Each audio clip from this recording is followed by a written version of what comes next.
ଉଠଉଥିଲେ ପକଉଥିଲେ ଉଠଉଥିଲେ ବାସନ ଟିକେ ବାସନ ଟିକେ ମୁଁ ମାଜିବିନି ମତେ କହନି ମୁଁ କେତେ କାମ କଲାଣି ବୋଉ ଏଇଠି ମେକଅପ୍ ବାଲି ସେ ଶୁଖିନି ଟିକେ ମାରି ହଁ ଏଇଟା ତ ବୁଝି ପାର୍ଲର ଆଉ ଆଇଲା ନାହିଁ ଦେ ବୋଉ ବୋଉ ବୋଉ ଟିକେ ଘର ଓଳେଇ ଦେ କାହିଁ ତୁ କୁଆଡେ ଯିବୁ କି ନାଇଁ ଏଇ ନୂଆ ଶାଢୀଟା ପିନ୍ଧେଇଛି ତ ଆଉ ମାଟି ହେଇଯିବ ଓଳେଇ ଦଉନି ଟିକେ ନା ମୁଁ ବୋଉ ଏଇଠି ଅନେଇଲା ପଇସା ଦେବି 1000 ଟଙ୍କା ବୋଉ ବୋଉ ତମ ପୁଅ ପାଇଁ ଟିକେ ଭାତ ନେଇକି ପଳାଅ ମୁଁ ଯିବିନି ମତେ ଏଇ ଗୋଟିଏ କାମ ବୋଉ ନା ମୁଁ ଯିବିନି ମୁଁ ସଫା ମନା କରୁଛି ମୁଁ ଯିବିନି ବୋଉ ଅନେଇଲା କଣ 1500 ଟଙ୍କା ଏଥରଟା ଦେବି ଦେ ଆଗ ଏଇଠି ଧର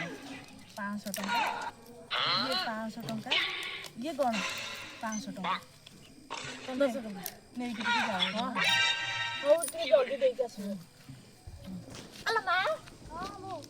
ଆଜି ଭତ୍ତା ପାଲଟା ଥିଲା ହଁ ଆଉ ମୁଁ ତତେ ଖାତା ଦେଇଥିଲି ଭତ୍ତା ଆଣିଥିଲୁ ହଁ ଆଣିଥିଲି ପରା ଦଲିନୁ ସେ ଭତ୍ତା ପଇସାଟା ମତେ ଦେଇ ଦେଇଥାନ୍ତୁ ତମେ ବା 1000 ସକାଳେ ନେଲ 2 ପରେ 1000 ନେଲ ଏଇନେ ପରା 1500 ଧରିଛ ଆଉ କଣ